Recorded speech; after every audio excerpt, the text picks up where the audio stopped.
Clinical medicine তোমরা যেটা পড়ে আসছো এটার সাথে টোটালি ডিফারেন্ট, এটা সাবজেক্টটা ডিফারেন্ট, নামেও ডিফারেন্ট, কাজেও ডিফারেন্ট, সবকিছু ডিফারেন্ট। এটা আমি এই প্রিভেন্টিভ মেডিসিন কাকে বলে, প্রিভেন্টিভ মেডিসিন দুটার মধ্যে বেসিক কি পার্থক্য সেগুলো আজকে কিছু বলবো, এবং চেষ্টা করবো, আমি নোটেও দিয়েছি তোমাদের, অনেক পার্থক্য, অনেক ডিফারেন্ট। কিভাবে আমি বলি এক্সাম্পল দিয়ে বলবো হয়তো। দেখ আগে আমরা আউটলাইনটা দেখি, তারপর আমি এক্সাম্পল দিচ্ছি। Define disease and health, already তোমরা যেহেতু 5th ইয়ারে পড়ো, ডিজিজ হেলথ কি এটা জেনে গেছো। আমাদের এটা জানা দরকার, এই জন্য যেহেতু আমরা প্রিভেন্টিভ মেডিসিন করবো সেই জন্য আমাদের একটু ভালোভাবে জানা দরকার। What is intrinsic and extrinsic factor? This is intrinsic extrinsic factor already তোমরা পড়েছো, বাট এভাবে ক্যাটাগরাইজ করা হয়নি, সেটা আমরা সিস্টেমেটিক্যালি জানবো। What is infection and infectious diseases? How it differ from contagious disease? আসলে সব কন্টাজিয়াসই ইনফেকশাস ডিজিজ। যেমন তোমরা পড়ে, যেমন আমি বলি যে সকল তেলই তরল, সকল তরল তেল না, এরকম একটা। কন্টাজিয়াস যেটা সেটা অবশ্যই ইনফেকশাস বাট নট কন্টাজিয়াস। সকল ইনফেকশাস কন্টাজিয়াস যেটা সেটা অবশ্যই ইনফেকশাস বাট সকল ইনফেকশাস কন্টাজিয়াস না। যেমন কন্টাজিয়াস এর আমি একটা এক্সাম্পল দিই, পক্স। পক্স হলে তোমরা কি করো? যার পক্স হয় তাকে তোমরা কোথায় রেখে আসো? আলাদা রুমে, আলাদা একটা আইসোলেশন রুম, আমাদের ইউনিভার্সিটি একটা আইসোলেশন রুম আছে, ওখানে তোমরা রেখে আসো। কারণ হচ্ছে সে যখন হলে থাকে, ছেলে বা মেয়ে যেই হোক না কেন, সে হলে থাকলে অনেক ছড়াবে। এই জন্য যাদের পক্স হয় আমাদের ইউনিভার্সিটিতে একটা জায়গায় আছে, তার নাম হচ্ছে আইসোলেশন রুম। অর্থাৎ সেখানে হলে থাকতে পারবে না, ছেলে বা মেয়ে হোক না, তার ওখানে গিয়ে থাকতে হবে, কারণ ছড়ায়। পক্সের একটা উদাহরণ দিলাম। যেমন ডায়রিয়া, যদি আমাশা যদি হয়, আমাশা হলে কি তাকে আইসোলেশন রেখে আসি? না স্যার, না। জ্বর আসে, আইসোলেশন রাখে না, কারণ এটা ছড়ায় না। যেটা কন্টাজিয়াস সেটা সোয়াস, বাংলা বলে সোয়াসে, অর্থাৎ খুব দ্রুত ছড়িয়ে পড়ে, এই জন্য এটাকে আমরা আলাদা করে রাখা হয়। কিন্তু কন্টাজিয়াস যেটা অবশ্যই এটা ইনফেকশন, বাট ইনফেকশন যেটা সব ইনফেকশন আছে সোয়াসে না। কিছু কিছু ইনফেকশন আছে যেগুলো সোয়াসে, তার মধ্যে আমি পক্স বললাম। যেমন আর একটা রিসেন্ট একটা কন্টাজিয়াস ডিজিজ আমাদের দেশে খুব খারাপ অবস্থা ছিল, নাম বলতে পারবে কেউ? Lumpy skin disease sir. Lumpy skin disease, ঠিক আছে।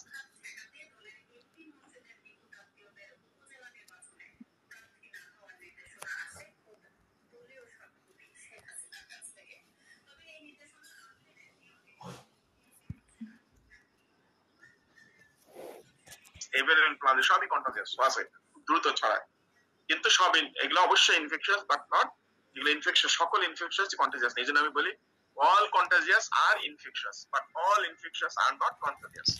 এটা হয়তো আপনাদের প্রশ্ন থাকতে পারে, justify that all contagious are infectious but all infectious is not contagious. আমি বলবো একটু পরে, আমি আসছি। এরপর ইনফেস্টেশন, ইনফেকশন এবং ইনফেস্টেশন একটু পার্থক্য আছে। প্যারাসাইট এটাও ইনফেকশন, বাট এটা মধ্যে সেল অনেকগুলো সেল, যেমন ব্যাকটেরিয়া, ভাইরাস একটা মাত্র সেল, ইনফেকশন সাধারণত যেটা আসছে অ্যানথালমিন, হেলমিন, প্রোটোজোয়া, এগুলোকে আমরা সাধারণত ইনফেস্টেশন করি। এরপর আছে herd health. What is herd health? Its aim, objective and target of performance. এটা কেন বলছি? কারণ দুটার মধ্যে বেসিক পার্থক্য আমি এখন বলি। হার্ড হেলথ যেটা প্রিভেন্টিভ মেডিসিনে খুবই জরুরি। যেমন আমরা যে ট্রিটমেন্ট দেই সাধারণত ক্লিনিক্যাল যে কেস, মনে করো একটা গরু এফএমডি হয়েছে, তাকে আমরা সাধারণত আমরা নেই যে হসপিটালে নিয়ে আসি। যখন আমি হসপিটালে নিয়ে আসবো, মনে করো তোমাদের রোগ হয়েছে কোটালীপাড়া, আমরা নিয়ে আসছি কোটালীপাড়া থেকে তোমাদের ক্যাম্পাস, যেটা এই জায়গার নাম কি? গোপালগঞ্জ স্যার। জায়গার নাম কি? গোবরা গোপালগঞ্জ। গোবরা থেকে তুমি পারে কত দূর? 5 কিলো, 12 কিলোমিটার।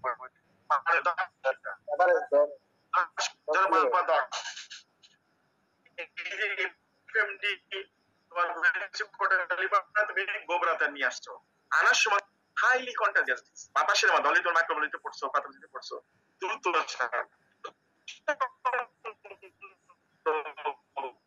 দ্রুত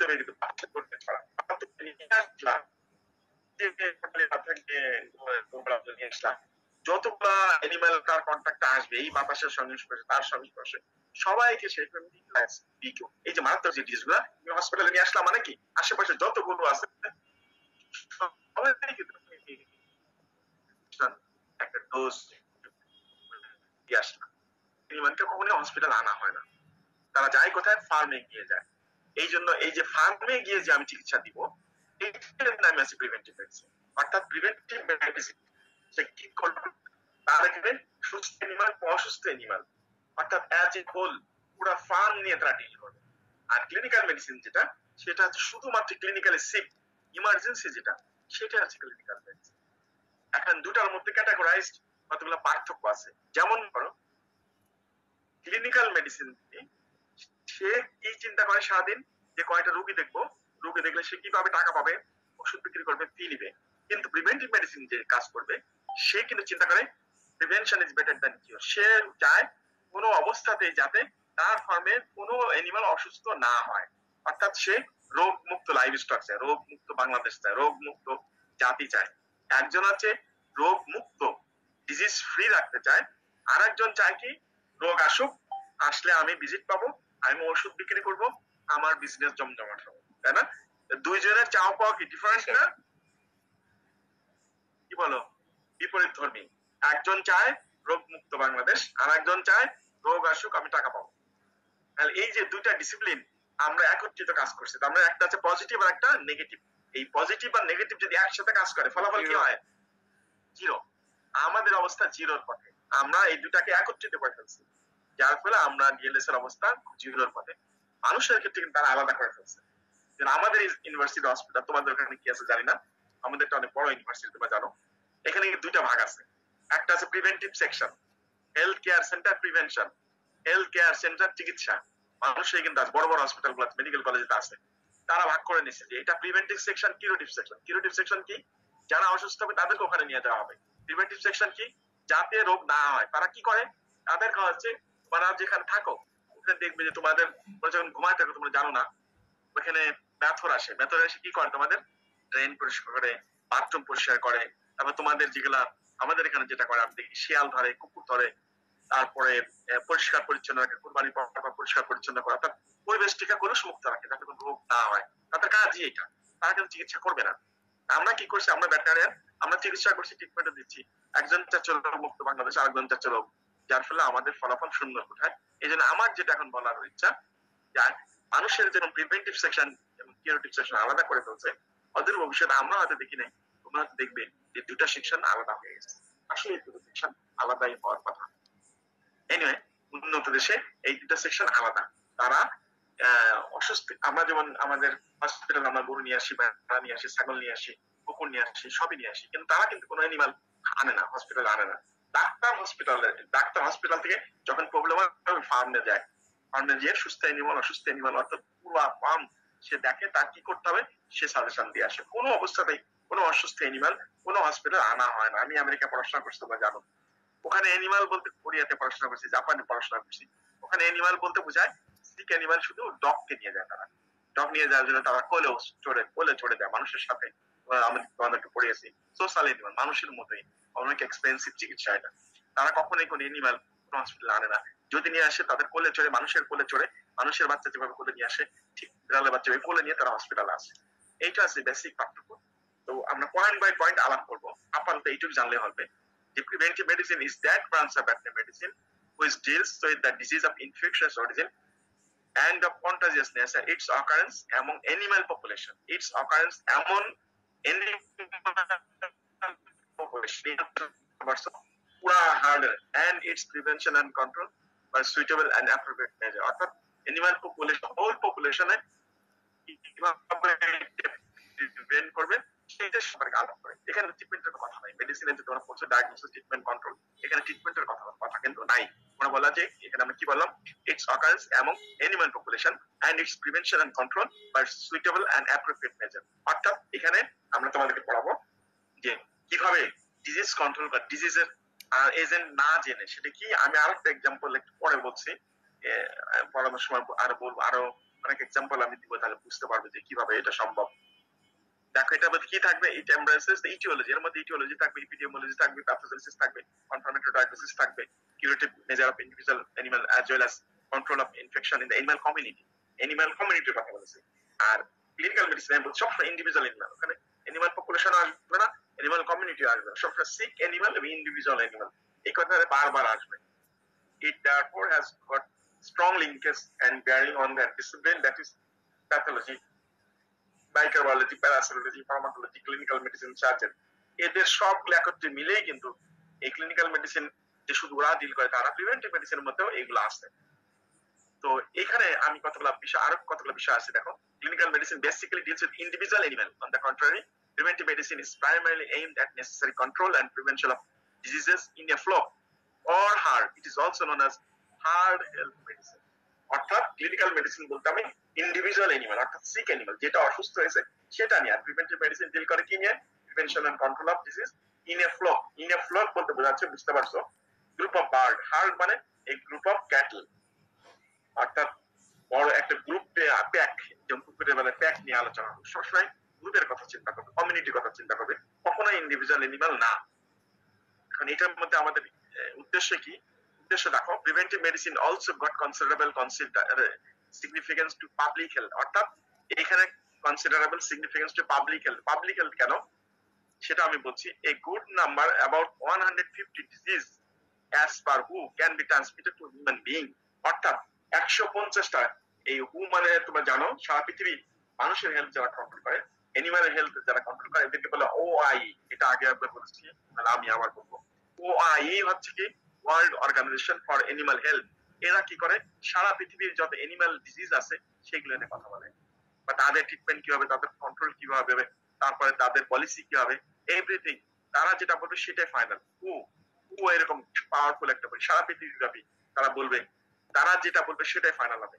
মানুষের ট্রিটমেন্ট কিভাবে করবে, তাদের গাইডলাইন কিভাবে হবে, কিভাবে কন্ট্রোল করবে, কোন ডিজিজ কি হবে, তারা যেটা বলবে ফাইনাল সেটাই ফাইনাল সারা পৃথিবী ব্যাপী। আমরা না, সারা পৃথিবী আমরাও তাদের এর গাইডলাইন মেনে চলতে পারত। ওআই আমরাও মেনে চলতে পারতাম।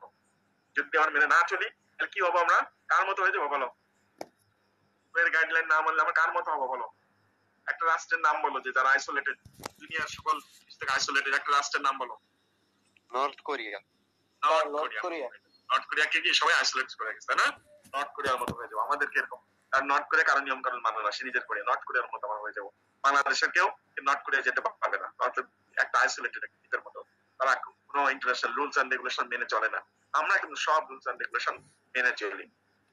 জাতিসংঘের সারা ওয়ার্ল্ডের যত রুলস এন্ড রেগুলেশন আছে সবগুলোই কিন্তু বাংলাদেশ সুন্দরভাবে মেনে চলে। অর্থাৎ ওয়ের গাইডলাইন আমরা 100% মেনে চলি। তো সেই তাদের তথ্য অনুযায়ী 150টা ডিজিজ, মানুষের 150টা ডিজিজ এনিম্যাল থেকে আসে। তারপর বলছে, this practice of preventive medicine is not only the responsibility of veterinary personnel who can understand the epidemiology and control of disease, but the involvement of medical professional is needed to prevent the spread of genetic disease. অর্থাৎ এই যে 150টা disease animal থেকে আসে, এটার জন্য কে animal disease দেখার দায়িত্ব কার? মানুষের, তাদের ভেটেরিনারিয়ানদের। তার মানে ভেটেরিনারিয়ানের ডিজিজ কিন্তু 150টা মানুষের ডিজিজ 150টা, কিন্তু মানুষের লোক কিন্তু এটা ডিল করবে না। এটা ডিল করবে কে? Veterinary doctor. ভেটেরিনারি ডক্টররাই এনিম্যাল। এই জন্য বলা হয়, তার মানে কি মানুষের যেহেতু হয় এনিম্যাল থেকে যে ট্রান্সমিট হয়, তার মানে কি মানুষের পাবলিক হেলথের সাথে আমাদের একটা রিলেশন, যারা প্রিভেন্টিভ মেডিসিন নিয়ে কাজ করে তাদের সাথে পাবলিকের একটা রিলেশনশিপ তৈরি করতে হবে। আমরা এখন ওয়ান হেলথের কথা বলি। আসলে ওয়ান হেলথ কি? ওয়ান হেলথ ইন্টারসেকশন কার সাথে? হিউম্যান মেডিসিন, অ্যানিমাল মেডিসিন এবং এনভায়রনমেন্ট। এই তিনটা মিলেই কিন্তু আসলে intersection. Preventive medicine, animal medicine, human medicine এবং এনভায়রনমেন্ট, তিনটা অংশ মাঝখানে যে অংশটা, এটি হচ্ছে ওয়ান হেলথ। এই ওয়ান হেলথের কথাই কিন্তু এখন আমরা যে বলতেছি বারবার, এটা কিন্তু আগেও ছিল, এখনো আছে। এটা আছে প্রিভেন্টিভ মেডিসিন আছে। অর্থাৎ আমরা শুধু নিজে অ্যানিমালকে নিয়ে এই প্রিভেন্টিভ মেডিসিন যারা কাজ করে তারা শুধু অ্যানিমাল নিয়ে ব্যস্ত না, তারা পাবলিক হেলথ নিয়ে ব্যস্ত। কারণ 150টা ডিজিজ এই অ্যানিমাল থেকে মানুষে আসে। ওই জন্য এই প্রিভেন্টিভ মেডিসিনের সাথে হিউম্যান হেলথের একটা নিবিড় সম্পর্ক হয়। আদারওয়াইজ এটি আমরা অ্যাপ্লাই করতে পারবো না মানুষের কাছে। এইখানে আরো দেখো, preventive medicine is concern with the application of principles of epidemiology and ecology in the herd or flock health management program. অর্থাৎ প্রিভেন্টিভ মেডিসিন বেসিক্যালি এখানে ইম্পর্টেন্ট আছে এপিডেমিওলজি এন্ড ইকোলজি। এপিডেমিওলজি কি, ইকোলজি কি, এগুলো আমি তোমাদেরকে পড়াবো। শুধু আপাতত এইটুকু জানো, প্রিভেন্টিভ মেডিসিন ডিল করে এই দুইটা প্রিন্সিপালের উপর ভিত্তি করে। ক্লিনিক্যাল মেডিসিন ভিত্তি করে কিসের উপরে ভিত্তি করে? ক্লিনিক্যাল প্রপিডিউটিক্স, অর্থাৎ ক্লিনিক্যাল ফাইন্ডিংস, যেগুলো আমি হিস্ট্রি থেকে, ল্যাবরেটরি থেকে, চোখে দেখে এগুলো আমরা দেখে আমরা করি, সেটা হলো ক্লিনিক্যাল মেডিসিন। আর প্রিভেন্টিভ মেডিসিন অবশ্যই ইপিডেমিওলজি এবং ইকোলজি জানি। এখানে আরো কিছু বিষয় আছে। আমি যদি ডিজিজ এজেন্ট, ব্যাকটেরিয়া, ভাইরাস এগুলো যদি আমি নাও জানি, শুধু ইপিডেমিওলজি এবং ইকোলজি দিয়ে কিন্তু ডিজিজ প্রিভেনশন করা সম্ভব। কিভাবে সেটা আমি একটা এক্সাম্পল দিব আমি। আপাতত এটা দেখো, preventive medicine refers to measures to take measures taken to prevent disease that is injurious rather than curing them or treating their clinical sign. অর্থাৎ প্রিভেন্টিভ মেডিসিন বেসিক্যালি এই যে ট্রিটমেন্ট বা কিউরিং এর যে বিষয়গুলো নিয়ে কথা বলে সেগুলো নিয়ে আমরা কথা বলবো না। আমরা কথা বলবো এনিম্যাল পপুলেশনে কিভাবে ডিজিজ প্রিভেনশন করে, সেটা এক্সাম্পলটা এখানে আছে কিনা আমি জানি না। আচ্ছা নাই, আমি তাহলে একটু বলি। ব্রিটেনে এর আগে এই যে শুধু ইপিডেমিওলজি ইকোলজি দিয়ে যে ডিজিজ প্রিভেনশন সম্ভব, সেটার একটা এক্সাম্পল আমি এখনই দিচ্ছি তোমাদের। আমার কাছে এখানে হয়তো নেক্সট স্লাইড থাকতে পারবে, অন্য ইপিডেমিওলজি যখন পড়াবো তখন তো বলবো। এখন আপাতত বলি, গ্রেট ব্রিটেন এক সময় খুব প্রচন্ড এক ধরনের ডায়রিয়া ছিল, আমাদের দেশেও ছিল, যে মানুষ ডায়রিয়া হলে গ্রামের পর উজাড় হয়ে, গ্রামের পর গ্রাম উজাড় হয়ে মানুষ মারা যেত এক সময় ছিল। তোমরা হয়তো শুনছো। এখন যেমন করোনা ভাইরাস আমাদের দেশে আসছে, গ্রামের পর গ্রাম মানুষ মরে গেছে, সারা পৃথিবী মারা গেছে। একসময় প্লেগ ছিল, একসময় কিন্তু এই ডায়রিয়া ছিল, পক্স ছিল। এক এক পৃথিবীতে, সারা পৃথিবীতে এক একটা এক সময় আসে মানুষের পর মানুষ গ্রামের পর গ্রাম মোজার করে দেয় ওই ডিজিজ গুলা। যেমন আমার ভ্যাকসিন দিয়ে এখন করোনা আমাদের কন্ট্রোলে চলে আসছে, ওরকম একসময় ডায়রিয়া ছিল। ডায়রিয়ায় যে আমরা এখন ওরসালাইন খাই, এখন কিন্তু মানুষ মরে না, কিন্তু একসময় ছিল এক গ্রামে ডায়রিয়া হলে গ্রামের পর গ্রাম মারা যায়। তো গ্রেট ব্রিটেনে যখন মানুষ ডায়রিয়ায় মারা যাচ্ছিল, তখন মানুষের ধারণা ছিল যে এক ধরনের পানি, এক ধরনের পচা পানি থেকে এটা ছড়াচ্ছে। এই পচা পানি যারা খাবে না তাদের এই ডিজিজ হবে না। আর তারা কি করলো, পচা পানি খাওয়া বাদ দিল সবাই, পচা পানি খেয়ে ওই ডিজিজ কন্ট্রোল করলো। কিন্তু তার প্রায় 40 বছর পর দেখা গেল যে আসলে এই পচা পানি না, এই পচা পানির মধ্যে এক ধরনের ব্যাকটেরিয়া আছে, ভিব্রিও কলেরা। নাম শুনছো না তোমরা? পানি সমস্যা কি? Vibrio cholera. পরবর্তীতে তারা প্রথমে কিভাবে এটা বন্ধ করলো, এই ডিজিজটা বন্ধ করলো যে পচা পানি থেকে হয়, যেহেতু আমরা পানি খাবো না, পানি খাওয়া রোধ করলো। ওই পানির থেকে যেহেতু হয় সেহেতু পানি খাবো। পরবর্তী দেখা গেলো যে না, পানি খাওয়ার থেকে না, ওই পানির মধ্যে ছিল এক ধরনের ব্যাকটেরিয়া, তার নাম ভিব্রিও কলেরা। তার মানে দেখো, সে কিন্তু ভিব্রিও কলেরা যে ব্যাকটেরিয়া দিয়ে হয়, এটার জীবাণু কিন্তু সে নাম শুনে নেই, কিন্তু সে কি করেছে, ডিজিজ প্রিভেনশন কিভাবে করছে, যে পচা পানি থেকে হয়, অর্থাৎ ইপিডেমিওলজি বা ইকোলজি, তার যে বাস্তু সাংঘাতিক ইকোলজি, মানুষ তার ইপিডেমিওলজি মানে ইপিডেমিওলজি, এই যে পানির থেকে হয় এবং পচা পানি থেকে হয়, এটা জানার পরেই কিন্তু সে ডিজিজ প্রিভেনশন করতে পারে। সে কিন্তু ভিব্রিও কলেরা আবিষ্কার হয়েছে অনেক পরে। তার মানে সে ভিব্রিও কলেরা না জেনেও ওই ডিজিজ, এই গ্রেট ব্রিটেন থেকে এই ডিজিজটা ইরাডিকেট করা হয়েছে। এটাই একটা এক্সাম্পল যে আমি ব্যাকটেরিয়া জানি না, আমি ভাইরাস জানি না, আমি প্রোটোজোয়া চিনি না, আমি ফিজিক্যাল ইনজুরি চিনি না, আমি চিনি ডিজিজ কিভাবে প্রিভেনশন করতে হবে। এই যে আমি ইকোলজি, এই ইপিডেমিওলজি জানি, সেক্ষেত্রে কিন্তু আমরা ডিজিজ প্রিভেনশন করতে পারবো। আমার ক্লিনিক্যাল মেডিসিনের কোনো প্রয়োজন নাই, শুধুমাত্র prevention medicine, prevention is better than cure, যেটা প্রতিরোধী উত্তম চিকিৎসা ব্যবস্থা। আমরা বলি প্রতিরোধী উত্তম চিকিৎসা ব্যবস্থা। আবার বাংলা ইংলিশে যদি বলি প্রিভেনশন ইজ বেটার দ্যান কিউর। অর্থাৎ আমরা প্রিভেনশন, এই সাবজেক্ট শুধু এটাই পড়াবো, কিভাবে ডিজিজ প্রিভেনশন করবে। আমরা ব্যাকটেরিয়া, ভাইরাস এগুলো কিছুই পড়বো না বা কিছু জানবো না, সেটাই এই সাবজেক্টের মূল উদ্দেশ্য। এখন দেখো, ওই এক্সাম্পলটা একটা লেখা অবস্থায় কোনো একটা শীট আমি দিব তোমাদেরকে, পরবর্তীতে আপাতত একটু জানলাম ডিজিজ কিভাবে হয় আসলে, সেটা একটু হয়তো তোমাদের by this time senior student জেনে গেছো। ডিজিজ হয় সাধারণত, যে একটা এক্সাম্পল আমি দিয়েছিলাম, মানে তোমরা সুস্থ আছো, অনেকে যারা সুনামগঞ্জ গেছো, এখানে হলে আসো, ভালো আছো, সবার সাথে কথা বলতেছো, সুনামগঞ্জ গিয়ে তুমি পাতলা পায়খানা জ্বর আসছে তোমার, কারণ কি? কারণ হচ্ছে তুমি এই বাসে ছিলা, জার্নি করছো, ঠিক মতো খাওয়া দাওয়া হয়নি, এই তোমার স্ট্রেস এর কারণে অর্গানিজম ছিল। অর্থাৎ ডিজিজ হচ্ছে তখন যখন তোমার যে opportunity potential plus virulence plus stress, organism ছিল, স্ট্রেস এর কারণে সুযোগ পেয়ে গেছে, তোমার ডিজিজ হয়েছে। অর্থাৎ তোমার যে রেজিস্ট্যান্স ক্যাপাসিটি, সেইটা যদি তোমার যে অর্গানিজমের সাথে যদি পাল্লা দিয়ে যদি না পারে সব, তখনই কিন্তু তোমার ডিজিজটা হয়। কিন্তু তোমার রেজিস্ট্যান্স অ্যাবিলিটি যদি থাকে, যখন এখানে ছিল তোমার খাওয়া ঠিক ছিল, ঘুম ঠিক ছিল, তখন কিন্তু তোমার ডিজিজ হয়নি। অর্থাৎ ডিজিজ হওয়ার জন্য তোমার রেজিস্ট্যান্স যেটা আছে সেটাকে ওভারকাম করবে। এটা আমি আরেকটু সুন্দর করে পরের স্লাইডে বলছি। এখন হেলথ কি, ডিজিজটা বুঝলাম যেভাবে ডিজিজ হয়, আমার রেজিস্ট্যান্স অ্যাবিলিটি যদি ওভারকাম না করতে পারে তখন ডিজিজ হয়, একটা সূত্রের মাধ্যমে বললাম। তাহলে হেলথ কি? Health is a state of complete physical, mental and social well-being and not merely absence of disease. এখন মনে করো সোহরাব মিমকে বললো যে মিম কেমন আছো, এখন মিম যদি বলে আমি কেমন আছি, তোমার জেনে দোষ কি, তোমার জেনে লাভ কি, তাই না? খেপে গেল। মিমকে বললো, সৌরভ বললো মিম কেমন আছো, মিম বললো যে আমি কেমন আছি, এটা তোর জেনে লাভ। কিন্তু মিম যদি এসে দিয়ে বলে হ্যাঁ আমি ভালো আছি, তুমি কেমন আছো, তার মানে কি দে আর ফিজিক্যালি মেন্টালি ওকে, তাই না? অর্থাৎ ঠিক এনিমালের মতো কিছু এনিমাল দেখবে এসেই তার ফার্স্ট কাজ তোমাকে গুতা দিবে, জাস্ট তোমাকে গুতা দিবে। কিছু কিছু এনিমাল আছে তুমি ডাক দিলে শুনবে। আমি তোমাদের স্মল এনিমাল পরামর্শ বলেছিলাম, কুকুর পরামর্শ, কোনো কুকুরের নামই আছে, তার নাম জনি, কারোর নাম মনি, ডাক দিলেই সে ঝাঁপিয়ে পড়বে তার যে ক্লায়েন্ট আছে তার উপরে, বা সে শুনবে। আমার বাসায় বিড়াল আছে 3টা, একটার নাম আছে পিকাচু, আর একটার নাম হচ্ছে বিচু। পিকাচু বিচু বলে আমার ওয়াইফ ডাক দিলে, আমার মেয়ে ডাক দিলে, যেখানে থাকবে না তারা চলে আসবে, এসে খাবে বা তাদের আদর করবে। অর্থাৎ এই যে শুধু মানুষের মধ্যে যে কমপ্লেক্সিটি, আবার কোনো বিড়াল আছে সে কামড় দিবে বা ডিস্ট্রাক্টিভ আছে, মানুষের মধ্যে যেরকম আছে এনিমালের মধ্যে ঠিক ওইভাবে আছে, যে তাদের যে ফিজিক্যাল মেন্টাল সোশ্যাল ওয়েলবিং ঠিক আছে। তার মানে এই যে শাহরের বললো আমি ভালো আছি, মিম বললো ভাইয়া আমি ভালো আছি, তুমি কেমন আছো, তার মানে ইজ ওকে। আর যদি বলে আমি কেমন আছি, তোমার জেনে লাভ কি, তার মানে কি সামথিং রং, তাই না? হয়তো মিমের কারোর সাথে ঝগড়া হয়েছে, বা মিম একটা মানে আনইউজুয়াল কিছু একটা হয়তো চিন্তা করতেছিল, তার মেজাজ খারাপ ছিল, সেরকম করছে। এটাই আছে হেলথের ডেফিনেশন। কিন্তু এটা আছে মানুষের বেলায় আমি বলেছি। এনিম্যালের বেলায় তার একটা ডেফিনেশন আছে, health may defined as the condition of an animal that enable it to attain acceptable level of production within the farming system. অর্থাৎ তার প্রোডাকশন রিলেটেড, অর্থাৎ তার প্রফিট। এবং আমরা অ্যানিমাল লেয়ারিং করি, আমার মূল উদ্দেশ্য প্রফিট এবং প্রোডাকশন। অর্থাৎ তার মিল্ক প্রোডাকশন যদি 8 লিটার হওয়ার কথা, 8 লিটার যদি রেগুলার হয়, তার মানে হি ইজ ওকে, তার মানে সে হেলদি।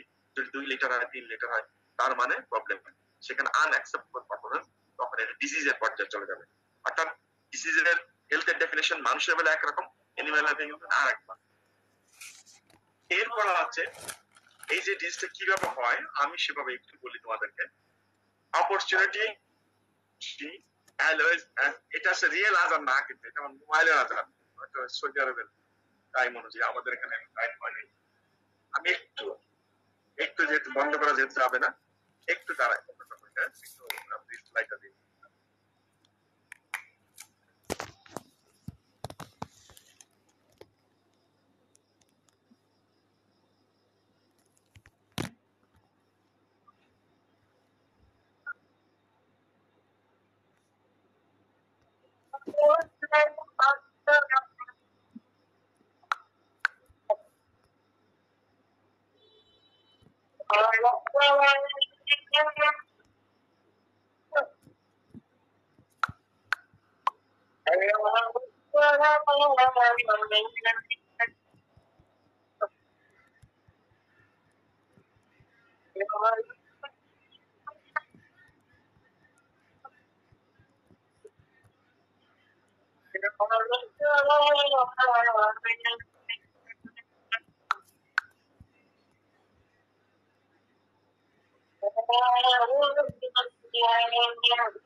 আচ্ছা, এখন দেখো, opportunity for the entry as well as establishment in the system is an important factor in inducing disease. মানে এটা বলা হয়েছে তোমাদেরকে, opportunity for the entry as well as establishment of the system is an important factor to inducing disease or inducing disease. কারণ হচ্ছে কি, establishment যে থাকতে পারবে, কখন এসে এস্টাবলিশ করতে, all organism do not exert the same way, একইভাবে কিন্তু তাদের রোল প্লে করে না। Some have more devastating effect over the other, does the virulence of the organism play a major role. আমি বলেছি কোনো কেন অ্যানিমাল এসেই কিন্তু তোমাকে গুতা দিবে, কামড় দিবে, বা তোমাকে সরে যেতে বলবে, ঠিক। আবার কেউ কেউ তোমার সাথে ফ্রেন্ডশিপ করতে চাবে। বাট কোনো অ্যানিমাল আছে ডাক দিলে তোমার কথা শুনবে, তোমাকে দেখলেই সে আম্মা আম্মা করে ডাকবে, তোমার কাছে খাবার চাইবে, বিয়ের আলাদা বলছি, আসে এসে করবে। গরুও কিন্তু আম্মা আম্মা করবে, বা বুঝতে পারবে আমার মালিক আসছে। তারপরে আর এখানে দেখো, stress, diet or environment pave the way for the organism to flare up in the system and thus to set up the disease. Stress এবং এনভায়রনমেন্ট ফ্যাক্টর এগুলা এই ডিজিজ সিস্টেম হওয়ার জন্য হেল্প করবে। কিভাবে? Resistance of the host, afford protection and thus animal can withstand damaging effect of the organism. অর্থাৎ resistant যদি খুব পাওয়ারফুল হয়, যদি তোমার যে স্ট্রেস বা ভিউলেন্স কে ওভারকাম না করতে পারে, তখন কিন্তু ডিজিজটা বেসিক্যালি হয়। এই ডিজিজ কিভাবে হয়, এখন কি দিয়ে হয়? আমরা জানি যে ডিজিজ তোমরা জানো কি দিয়ে হয়, অলরেডি ব্যাকটেরিয়া ভাইরাসের নাম শুনে ফেলছো, বাট এদের মেজর দুইটা ক্যাটাগরি আছে। একটা আছে ইন্ট্রিনসিক, একটা আছে এক্সট্রিনসিক ফ্যাক্টর। ইন্ট্রিনসিক ফ্যাক্টর কোনগুলা? যেমন internal disturbance, ketone body, pregnancy, toxaemia, ketonate, তারপর myoglobinuria, postpartum haemoglobinuria, neonatal hypoglycaemia, এটি ইন্ট্রিনসিক ফ্যাক্টর। অর্থাৎ ভিতরে ইন্টারনাল যে প্রোগ্রামগুলো হয় সেটা আছে। যেমন কিটোনিমিয়া সাধারণত না খায় রাখা হয়, জানো কিটোসিস দিয়ে হয়, এটা দীর্ঘক্ষণ না খায় রাখা হয়। প্রেগন্যান্সি টক্সিমিয়া, প্রেগন্যান্ট অবস্থা অনেকগুলো বাচ্চা থাকলে হয়। ফ্যাটি কাউ সিনড্রোম, যারা একটু বেশি ফ্যাটি কাদার হয়। অর্থাৎ ইন্টেনসিভ ফ্যাক্টরের কারণ যেগুলো সেগুলো ইন্টেনসিভ ফ্যাক্টরস বলে। এই ভিতরে ইন্টারনাল যে বিষয়গুলো, ইন্টারনাল ডিস্টারবেন্সের কারণ যেগুলো হয়, যেমন মায়োগ্লোবিনিউরিয়া, এটা হয় সাধারণত তোমার মানডে মর্নিং সিকনেস এর কথা নাম শুনছো, তার কারণে হয়। অনেক সময় হঠাৎ বিশ্রামে রাখার পরে হয়তো খাওয়ায় রাখা, হয়তো ফুল রেশনে রাখা হয়। মেটাবলিক ডিজিজ পড়ছো তোমরা? জি স্যার। জি স্যার। কোন ইয়ারে পড়ছো? থার্ড ইয়ারে। থার্ড ইয়ারে। তারপরে তোমরা জানো হয়তো ফুল ডে তোমাদের খাওয়ানো হয়েছে, রেস্টিং দিন অনেক কিন্তু তোমাকে পরিশ্রম করতে দিল, তখন মায়োগ্লোবিন হবে ইউরিনের সাথে বের হয়ে আসবে। এনিওয়ে, এটা আছে তোমার ইন্টারনাল ডিস্টারবেন্স। আর এক্সটেনসিভ যেগুলো, সেগুলো মেকানিক্যাল ফ্যাক্টর, যেমন ট্রমা, পড়ে গেল কোথাও, কোন আঘাত পেলা, ইনজুরি হলে, অ্যাব্রেশন, চলে গেল কোথাও, চলে গেল বা ধাক্কা দিল তোমাকে, এগুলো মেকানিক্যাল ফ্যাক্টর। ফিজিক্যাল ফ্যাক্টর যেটা থান্ডারস্টর্ম, কোল্ড, ডাস্ট, স্মোকিং, এগুলাও কিন্তু ডিজিজ হয়। স্মোকিং দিয়ে যেমন ক্যান্সার হয়, ডাস্ট দিয়ে যেমন অনেকে হাসি কাশি হয়, কোল্ড দিয়ে ডিজিজই হয়। Chemical factor, acid, alkali, acid ছুঁড়ে মারে, অ্যালকালি ছুঁড়ে মারে, করসিভ এজেন্ট যেটা, সেটা কারণ ইরিটেন্ট, পয়জন, এসব হচ্ছে কেমিক্যাল। আর ইনফেক্টিভ যেটা তোমরা যেগুলো পড়ছো, সবগুলোই পড়ছো তোমরা, যেমন অ্যাসিড, অ্যালকালি, করসিভ, গুলা তো তোমাদের টক্সিকোলজিতে পড়িয়েছে, আমিও কিছুটা পড়িয়েছি তোমাদেরকে ফরেনসিক মেডিসিনে আলাপ করেছে। ইনফেক্টিভ যেটা, সেটা তোমরা বেশি পড়েছো, bacteria, virus, fungus, mycoplasma, rickettsia, protozoa, element, এগুলো আছে ইন্টেনসিভ ফ্যাক্টর। এখন ইনফেকশাস ডিজিজ কি সেটা আমরা বলি। The term infection owes its origin from the Latin word inficiare. Inficiare মানে to put or deep into or stain, ভিতরে ঢুকে পড়া, স্টেইনিং করা, রাখা, ডিপিং করা, এটা সেখান থেকে কিন্তু ইনফেকশাস কথাটা আসছে।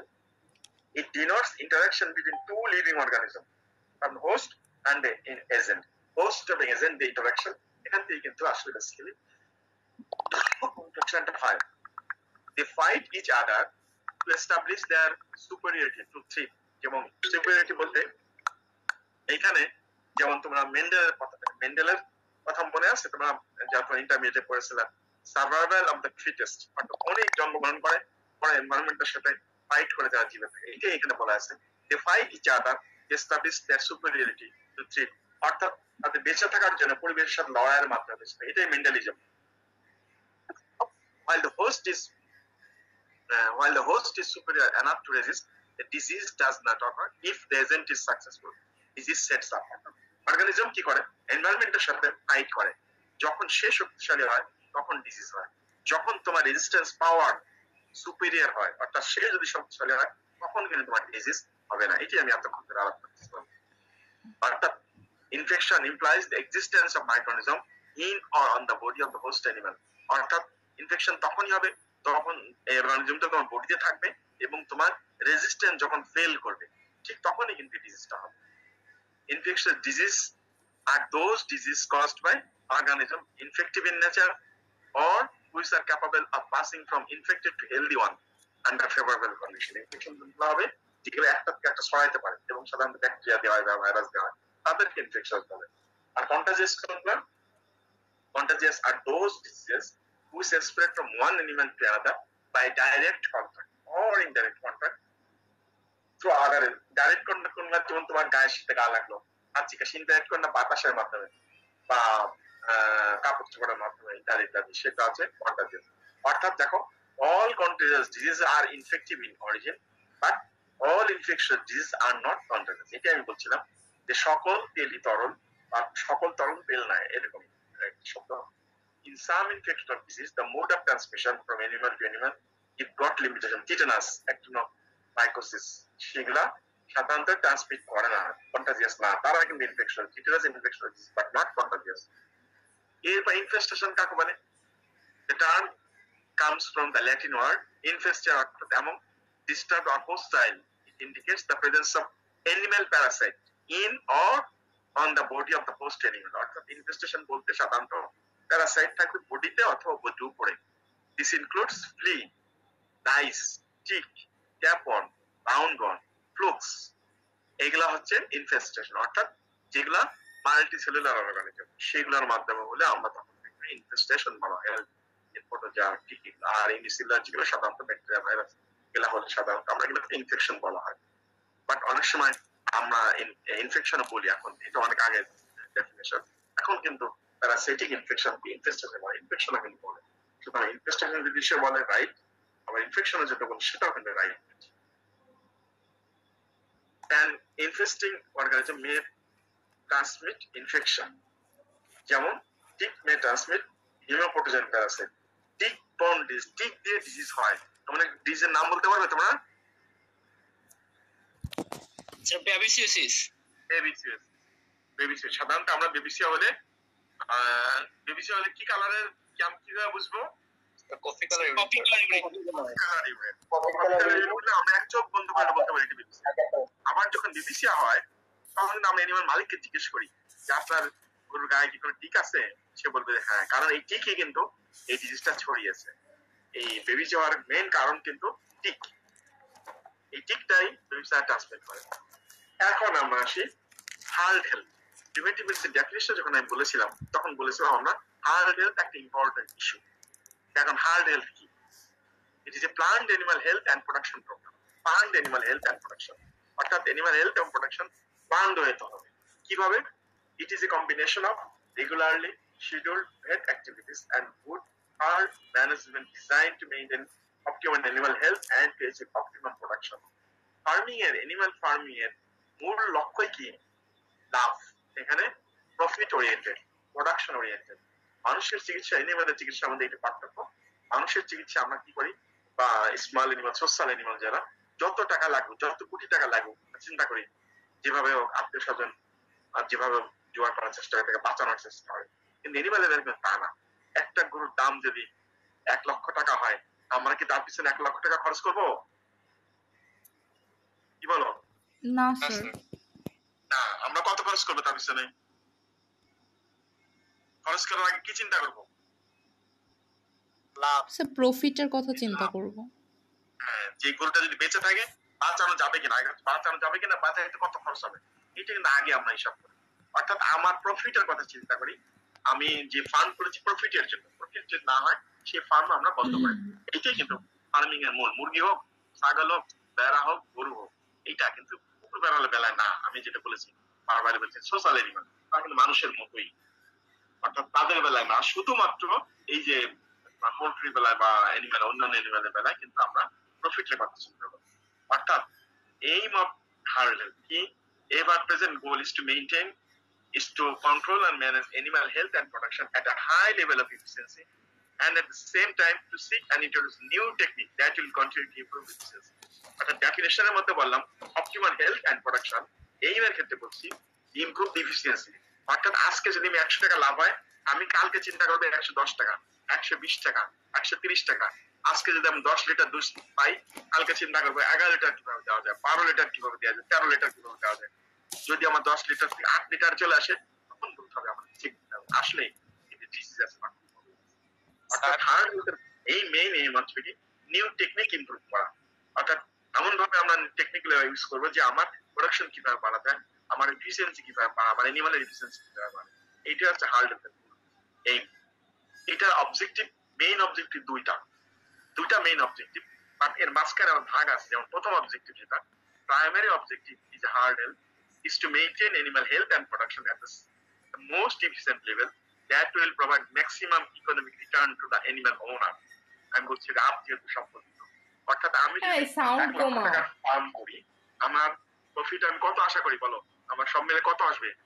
90 চিন্তা করবো না 1,10,000 চিন্তা করবো, নাকি 20-30? কত চিন্তা করবো? 1 লাখ বেশি। ম্যাক্সিমাম 1 লাখের ফাইল একবার ফার্ম করলে আমি কত 2 লাখ 3 লাখ যত বেশি লাভ নেওয়া যায় তার কাছ থেকে, তাই না? অর্থাৎ এইটার main primary objective maximum economic return to the animal owner, কিভাবে সে লাভবান হবে, এটাই হার্ডের মূল অবজেক্টিভ। আর সেকেন্ড অবজেক্টিভ যেটা some equally important secondary objective includes provision of comfortable animal housing, compensated with reasonable animal welfare. Sound কমাও, কি Animal দেখতেছো? welfare কথা কি বলেছি? Animal welfare এর কয়টা শর্ত? তোর কয়টা প্রিন্সিপাল? Animal welfare প্রিন্সিপাল কয়টা? স্যার কত ক্লাস? আটটা আছে 8টা প্রিন্সিপাল আছে আমেরিকান তথ্য অনুযায়ী, তাই না? According to American bacteria association. আর ইউকে অনুযায়ী স্যার ইউকের 5টা ছিল স্যার। স্যার ইউকে অনুযায়ী অ্যানিমালের রাইট কয়টা? 5টা। আমাদের রাইট কয়টা? আমাদের রাইট কয়টা? 5টা না 6টা তো 6টা। হ্যাঁ, 5টা ছিল, এখন কয়টা হয়েছে? 6টা। আগে ছিল অন্ন বস্ত্র বাসস্থান শিক্ষা চিকিৎসা 5টা ছিল, এখন 6টা।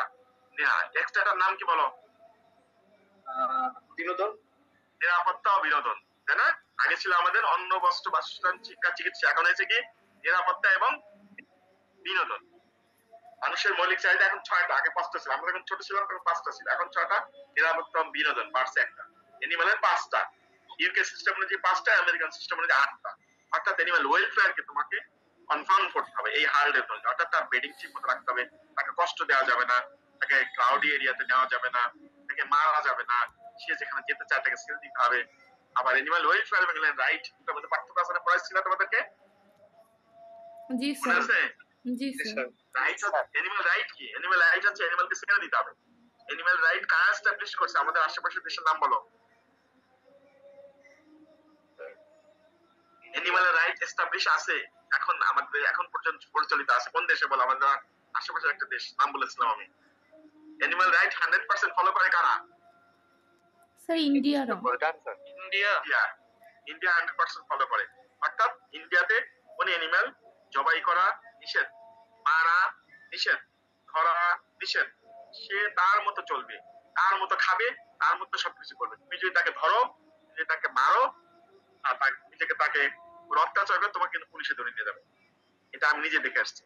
আমি ইন্ডিয়াতে অনেকবার গিয়েছি, দিল্লিতে গিয়েছি, হরিয়ানা গিয়েছি, তারপর কলকাতা গিয়েছি, তারপর হিসারে গিয়েছি, অনেক জায়গায় গেছি। অনেক আমি হরিয়ানা দেখেছি রাস্তা আমাদের কুকুর, মালিক ছাড়া কুকুর, ওখানে বড় বড় গরু হেঁটে বেড়াচ্ছে, মালিক নাই। তারা যতদিন দুধ খায়, দুধ খাওয়া শেষ ছেড়ে দেয়, সব ন্যাচারাল। আমাদের দেশের রাস্তাঘাটে কুকুর যেরকম মালিক ছাড়া ঘুরে বেড়ায়, ওখানে বড় বড় গরু মালিক ছাড়া ঘুরে বেড়ায়। ধরা নিষেধ, মারা নিষেধ, মাংস খাওয়ার তো প্রশ্নই আসে না। ইন্ডিয়াতে কিন্তু এটা আছে, এটা আছে এনিম্যাল রাইট। তাদের এখানে 100% এনিম্যাল রাইট এস্টাবলিশ করেছে ইন্ডিয়া। আমরা কিন্তু এটা পারি নাই। আমাদের দেশে এনিম্যাল ওয়েলফেয়ারও নাই, এনিম্যাল রাইটও নাই। যার 2 নাম্বার যেটা মিনিমাইজেশন ছিল স্যার। বলো স্যার কোন ফার্মের যদি আমরা স্যার কেউ থাকি জব করি, সে সময় আমরা একটা মানে গরুর ক্ষেত্রে যদি ধরা হয়, তাহলে গরুর ক্ষেত্রে কি পরিমাণ খরচ করব ওষুধের ক্ষেত্রে, তাকে মানে বাঁচবে কিনা এরকম কোনো গ্যারান্টি নেই, তখন আমরা কি পরিমাণ তাকে কস্ট বেয়ার করব?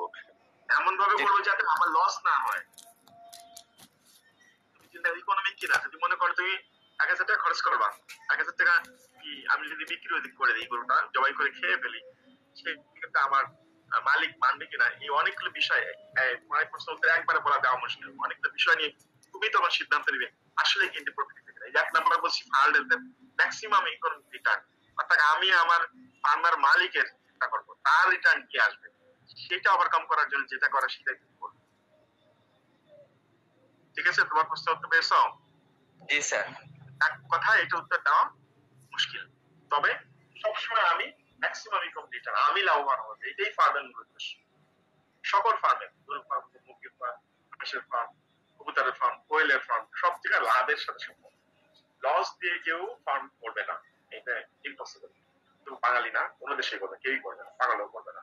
শুধুমাত্র ওই যে বিড়ালের পুকুরে গেলে সে কোনো আমরা মানুষের মধ্যে চিন্তা করবো। তাহলে 1 নম্বরে, এই 2 নম্বরে যেটা ইকুয়ালি ইম্পর্টেন্ট সেটা হচ্ছে এনিম্যাল ওয়েলফেয়ার নিশ্চিত করতে হবে। তারপরে minimisation of pollution of the environment by animal waste, অর্থাৎ প্রিভেনশন অফ জুনোটিক ডিজিজ, অর্থাৎ এনভায়রনমেন্ট যাতে কোনোভাবেই কলুষিত না হয়, সেটা চিন্তা করতে হবে।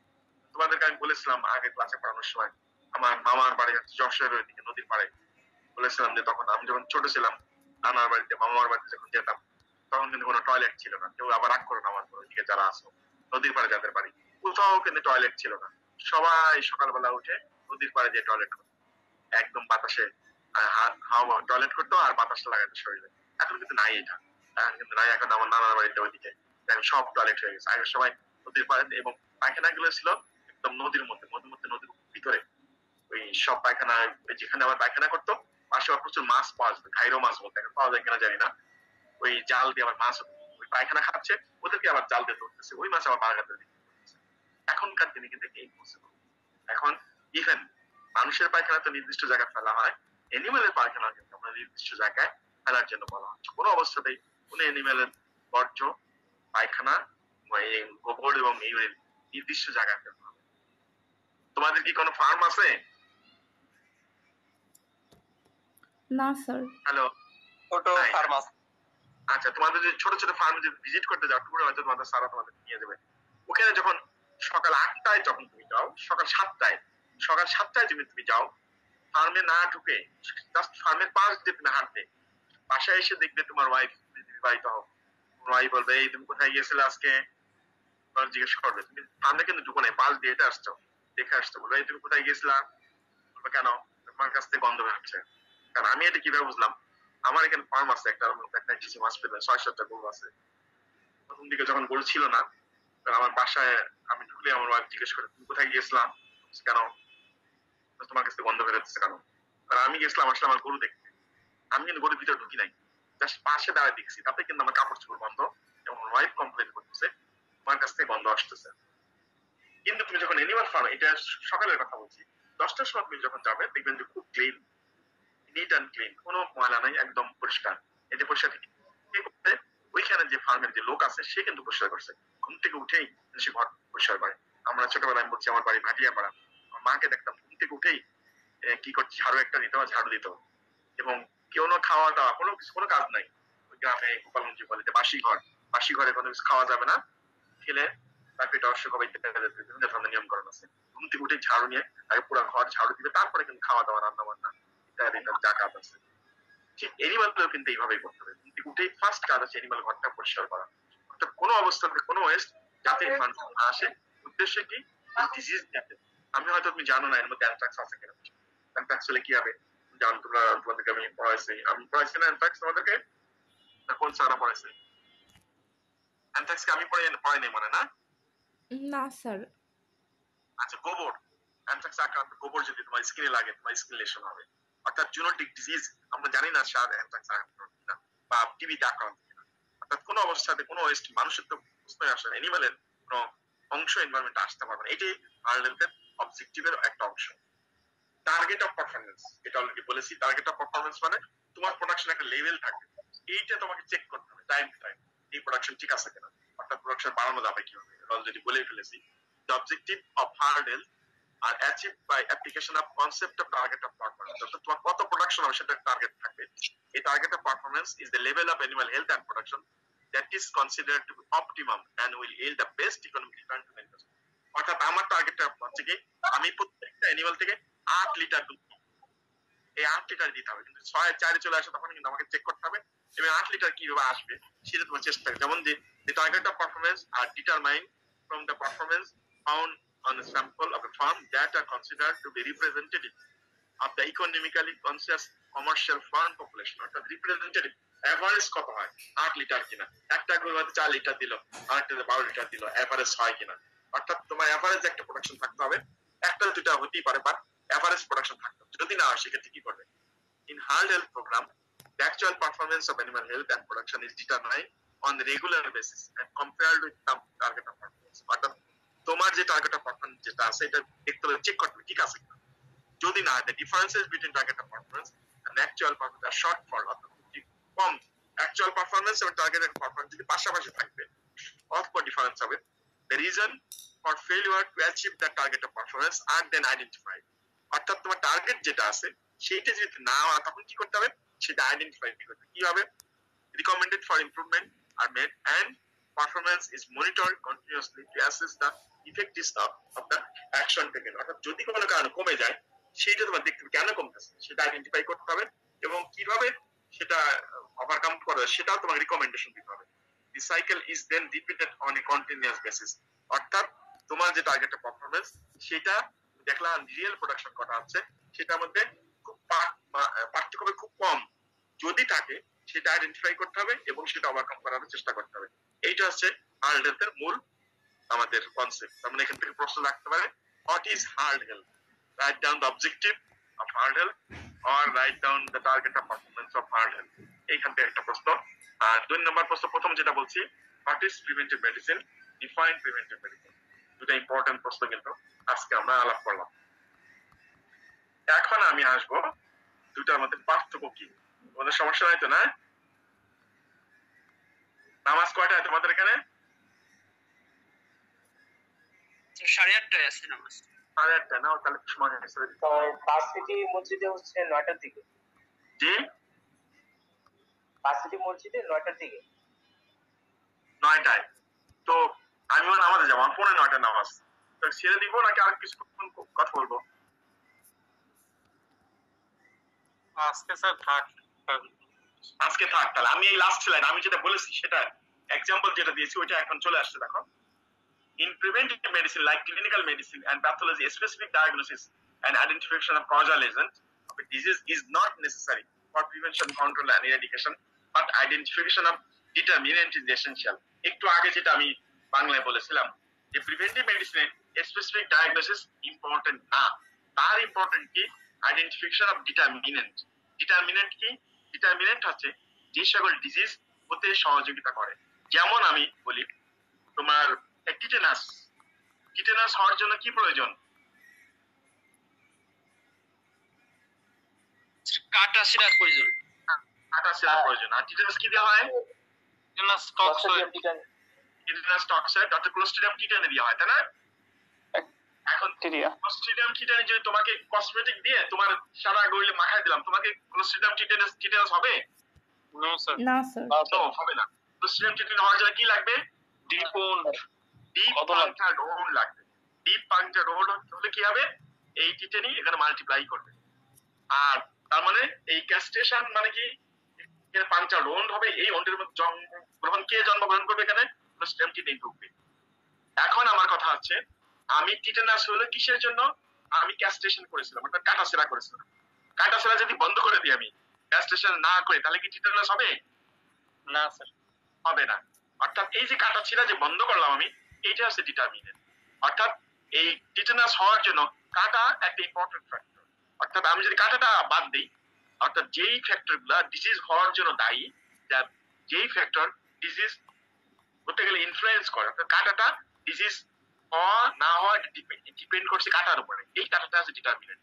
এখানে দেখো আমি যে এক্সাম্পলটা বলেছিলাম, because human cholera and contagious bovine pneumonia were eradicated from Great Britain in 1857 and 1898 respectively, but their causal agent Vibrio cholera and Mycoplasma mycoides were isolated and identified by Robert Koch in 1883. দেখো এটা ডিজিজটা তারা এরাডিকেট করেছে 1857 এ, তার প্রায় 30 বছর পরে 1883 তে তারা এটা অর্গানিজমটা আবিষ্কার করেছে। এখানেও তাই 1898 সালে তারা এই ক্লিরোনিউমোনিয়া যে হয় এটা বন্ধ করে এরাডিকেট করেছে, কিন্তু এই অর্গানিজমটা তারা আবিষ্কার করেছে 1910 সালে। তার মানে অর্গানিজম তারা জানে না, কিন্তু ডিজিজ ইরাডিকেট করা হয়েছে। ইরাডিকেশন মানে হচ্ছে কি নিবংশ। আমি পড়াবো তোমাদেরকে। প্রিভেনশন, কন্ট্রোল, ইরাডিকেশন তিনটা কিন্তু আলাদা জিনিস। একই রকম শোনা যায় বাট টোটালি কিন্তু ডিফারেন্ট। প্রিভেনশন একরকম, কন্ট্রোল একরকম, ইরাডিকেশন একরকম। তো প্রিভেনশন হচ্ছে ভ্যাকসিনেশন করে, অর্থাৎ ইন্টারফেয়ার ডিস্টেন্স না হয়। আর কন্ট্রোল হচ্ছে কি তার ইনসিডেন্স বা প্রিভ্যালেন্স কমানোর জন্য। আর ইরাডিকেশন হচ্ছে কি নিবংশ করা, সারা জীবনের জন্য বিদায়। যেমন বাংলাদেশ একটা ডিজিজ মুক্ত, এনিম্যালের একটা ডিজিজ বাংলাদেশে নাই, হিউম্যানের একটা ডিজিজ বাংলাদেশ থেকে ইরাডিকেট করা হয়েছে। নাম বলতে পারবে কেউ? পোলিও। হ্যাঁ, পোলিও। পোলিও, পোলিও মুক্ত বাংলাদেশ আমরা বলি। পোলিও কি বাংলাদেশে একবারে মুক্ত হয়েছে? একবারে মুক্ত। অনেক বছর ধরে সরকার এটার পিছনে ভ্যাকসিন দিয়েছে বাচ্চাদেরকে, বলছে যে যারা প্লেনে আসে তারা প্লেনে ভ্যাকসিন দিতে হবে, যারা নদীতে আসে নদীতে ভ্যাকসিন দিতে হবে, যারা স্কুলে আসে তারা স্কুলে ভ্যাকসিন দিতে হবে। আপনার সরকার প্রচুর লোক নিয়োগ করেছে, প্রচুর টাকা পয়সা খরচ করছে এটাকে ইরাডিকেট করার জন্য। একটা দুইটা টাকা না, কয়েকশো কোটি টাকা সরকার কিন্তু এই পোলিও মুক্ত বাংলাদেশ করার জন্য করছে। ঠিক এনিমালের একটা ডিজিজ কিন্তু বাংলাদেশ থেকে ইরাডিকেট করা হয়েছে। তোমরা নাম জানো, এটার নাম কি জানো এটার নাম? হ্যাঁ, ইনফ্লুয়েঞ্জা। ও রিন্ডারপেস্ট। রিন্ডারপেস্ট হচ্ছে এই পিপিআর এর মতো এক ধরনের রোগ। এটা 2006 সালে বাংলাদেশ থেকে রিমুভ করা আছে। এটাও সরকারের কিন্তু কয়েকশো কোটি টাকা খরচ হয়েছে। এটা এই পোলিওর মতোই এই রিন্ডারপেস্ট এখন যে পিপিআর ক্যাটেল প্লেগ যেটা ক্যাটেল প্লেগ, হ্যাঁ ক্যাটেল প্লেগ আমার দেশে কিন্তু ছিল। সরকার কয়েকশো কোটি টাকা করে সারা দেশ থেকে এটা নির্মূল করা হয়েছে। রিন্ডারপেস্ট মুক্ত বাংলাদেশ, এখন পোলিও মুক্ত বাংলাদেশ, রিন্ডারপেস্ট মুক্ত বাংলাদেশ এটা ঘোষণা দিয়েছে ওআইএ। আর পোলিও মুক্ত বাংলাদেশ ঘোষণা দিয়েছে কে? ডব্লিউএইচও, তারা ঘোষণা দিয়েছে। অর্থাৎ এই দুটো অ্যাচিভমেন্টের জন্য সরকারের প্রচুর অর্থ খরচ করতে হয়েছে। তারা যে ডিজিজ ইরাডিকেট করেছে, তারা এই ডিজিজের এসে না জেনে ইরাডিকেট করেছে। কিভাবে করেছে? এক্সাম্পল বলেছি, পানির থেকে এই অর্গানিজম থাক, তারা জানতো না। তারা জানতো যে এটা পচা পানি খেলে হয়, পচা পানি খাওয়া বন্ধ করে দিচ্ছে, ব্যাস হয়ে গেছে। অর্থাৎ পচা পানিটাই ছিল ডিটারমিনেন্ট। যারা এখান থেকে পানি খেত তাদের এই ডিজিজ হতো। অর্থাৎ পানি খাওয়া বন্ধ করে দাও। এখন যেন আমাদের ক্যাস্ট্রেশন বেশি কেন হয়? এই যে কিটোনাস কেন বেশি হয়? ক্যাস্ট্রেশন করলে হয়, ক্যাস্ট্রেশন বাদ। তারপরে মানুষের ক্যান্সার কাদের বেশি হয়? ক্যান্সার বেশি হয় কাদের? ধূমপাই। ধূমপাই। অর্থাৎ ক্যান্সার প্রতিরোধ করতে আমি যে ধূমপান বন্ধ করে দিই, ক্যান্সার কিন্তু বন্ধ হয়ে যাবে। তাহলে এই যে ধূমপান, তারপর ক্যাস্ট্রেশন, এগুলো আছে ডিটারমিনেন্টস বলা হয়, ডিজিজের ডিটারমিনেন্টস। আমি ডিটেলস আর পরে করবো। আর একটা লাস্ট পার্থক্য যেটা, যারা ক্লিনিক্যাল মেডিসিনে ডিল করে তাদের বলা হয় clinician or practitioner or physician, তিনটা নামে ডাকা হয়। আর যারা প্রিভেন্টিভ মেডিসিনে কাজ করে তাদেরকে বলা হয় কন্ট্রোলার অফ ডিজিজ। এটাও একটা পার্থক্য। আজকে এই পর্যন্ত থাকুক, নেক্সট দিন আমরা টেবিলটা নিয়ে আলাপ করবো। হ্যাঁ, আজকে শেষ করতে পারবো না। আমিও যাবো, আমার কোরআন নামাজ 20 বাজে। এখানে করতে চাও সেটা করতে পারো। এখন আজকে যেহেতু আমি একটু লেট, আমি আবার শুরু বলে দিচ্ছি, যেহেতু আমি শহরে গিয়েছিলাম আসলে। আমি সেই শহরে আমার ওয়াইফ নিয়ে গিয়েছিলাম একটা